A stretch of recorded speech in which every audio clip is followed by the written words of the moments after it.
Alhamdulillah, wasyukurala ni'amillah, wala haula wala quwata illa billah. Asyhadu an la ilaha illallah wahdahu la syarikalah wa asyhadu anna Muhammadan abduhu wa rasuluh alladzi la nabiyya ba'dah. Alhamdulillah, ikhwatu fillah, kita di malam hari ini kembali di penjelasan hadis yang kita masih mengkaji dari bab miyah atau tentang air ya. Sebagaimana hadis Abu Hurairah radhiyallahu anhu bahwa Rasulullah SAW bersabda yang telah kita jelaskan bahwa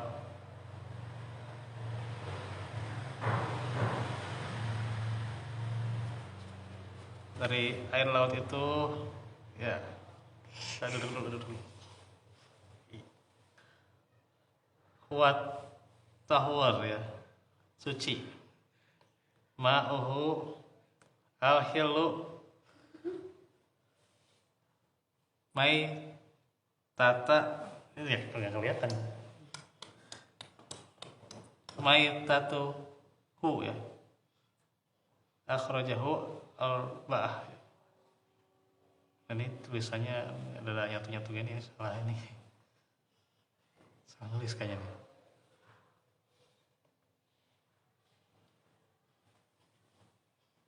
Air laut itu ya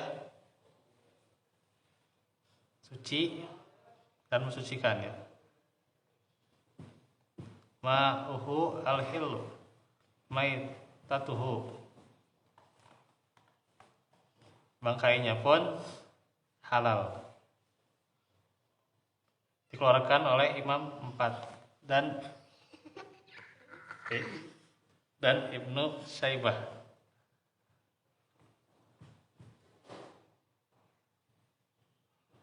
Lafaz hadis menurut riwayat Ibnu Syaibah dan dianggap sahih oleh Ibnu Huzaimah dan Tirmizi, Malik, Syafi'i dan Ahmad juga meriwayatkannya.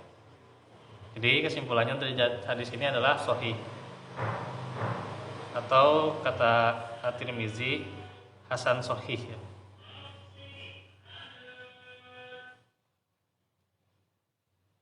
Kata Az-Zarqani di Syarah Al-Muwatta, hadis ini merupakan prinsip di antara prinsip-prinsip Islam. Umat Islam telah menerimanya dan telah disahihkan oleh sekelompok ulama, di antaranya Imam Bukhari, Al-Hakim, Ibnu Hibban, Al-Manzur dan seterusnya.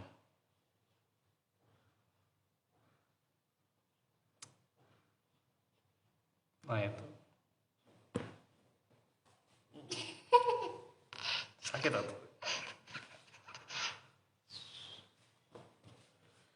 Ya, kita baca kosakatanya. Al-bahru itu artinya adalah laut ya. Adalah selain daratan, yaitu dataran yang luas dan mengandung air asin.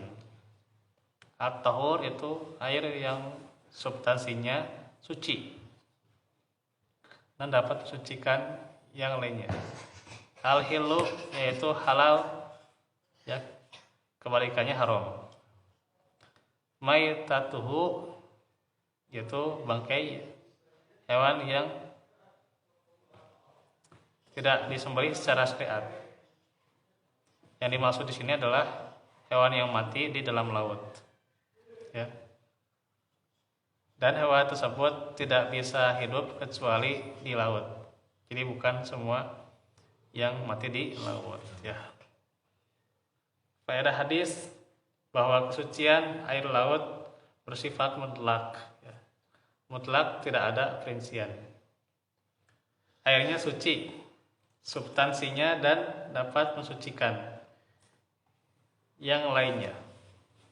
Seluruh ulama menyatakan demikian kecuali sebagian kecil yang pendapatnya tidak dianggap. Pula air laut dapat menghapus hadas besar maupun hadas kecil, serta menghilangkan najis yang ada pada tempat yang suci, baik pada badan, pakaian, tanah, atau selainnya. Jadi bisa ya, hilangkan hadas kecil maupun besar. Seseorang boleh saja mandi junub ya di laut. Itu jangan gitu nih. Sini aja. Sini aja lagi aja. Yang ketiga, air jika rasanya atau baunya berubah dengan sesuatu yang suci, maka air tersebut tetap dalam keadaan sucinya selama air tersebut masih dalam hakikatnya, sekalipun menjadi sangat asin atau sangat panas atau dingin dan sejenisnya, tetap ya. Jika rasanya atau warnanya atau baunya berubah, maka tetap sucinya ya, gitu. Karena kan itu air laut itu kan dari mana saja, dari sungai, dari balong, dari mana, dari waduk dan seterusnya ya, gitu. Semuanya kan tercampur gitu ya, jadi suci.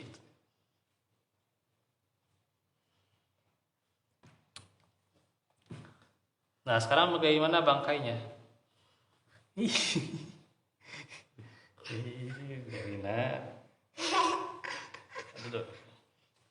Bangkainya itu hewan laut halal, dan maksud bangkai di sini adalah hewan yang mati, yang tidak bisa hidup kecuali di laut.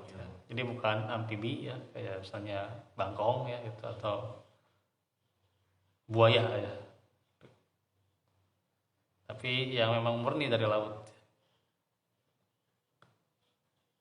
Hadis ini menunjukkan tidak wajibnya membawa air yang mencukupi untuk bersuci, walaupun dia mampu membawanya, karena para sahabat mengabarkan bahwa mereka membawa sedikit air saja. Sabdanya at-tahur ma'ahu ya, yaitu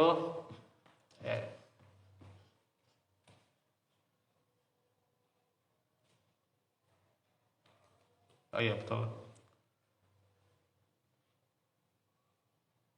suci dan mensucikan airnya dengan alif lam ya, tidak menafikan kesucian selain air laut, sebab perkataan tersebut sebagai jawaban atas pertanyaan tentang air laut. 7. Keutamaan menambah jawaban dalam fatwa dari suatu pertanyaan. Hal ini dilakukan jika orang yang berfatwa menduga bahwa orang yang bertanya tidak mengetahui hukum tersebut. Karena itu bertanya ya. Kalau ada pertanyaan ya dijawab ya. Kalau ada fatwa tentunya dengan dalil-dalil juga ya, itu ditambah sesuai dengan dalil. Nantilah dijelasannya ya. Sakit. Kedelapan, Ibnu Arabi berkata, merupakan kebaikan dalam berfatwa jika menjawab lebih banyak dari yang ditanyakan kepadanya sebagai penyempurna faedah dan pemberitahuan tentang ilmu yang tidak ditanyakan, dan ditekankan melakukan hal ini ketika adanya kebutuhan ilmu tentang suatu hukum, sebagaimana pada hadis ini ya. Rasulullah menambah ya, dan tambahannya itu diantaranya adalah halal bangkainya ya, dan ini tidak dianggap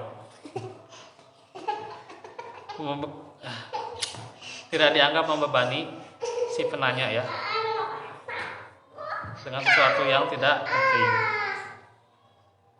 Jadi tidak membebani si penanya. Yang kesembilan atau yang terakhir ya, nanti ada penjelasannya lebih lanjut lah.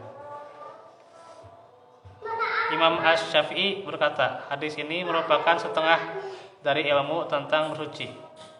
Ibnul Mulakin berkata, hadis ini merupakan hadis yang agung dan prinsip di antara prinsip-prinsip bersuci yang mencakup hukum-hukum yang banyak dan kaidah-kaidah yang penting.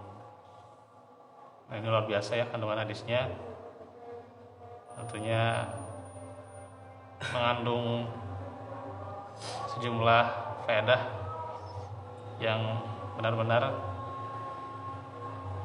bagi kita, merupakan faedah yang besar dari satu hadis. Tentunya dari hadis ini maka bukan hanya tentang kesucian, tapi bagaimana akhlak yang diajarkan. Baik, segitu dulu ya. Barakallahu fikum wa lafa minkum. Subhanakallahumma aqulu qawli hadza wa astaghfirullah li wa lakum. Assalamualaikum warahmatullahi wabarakatuh.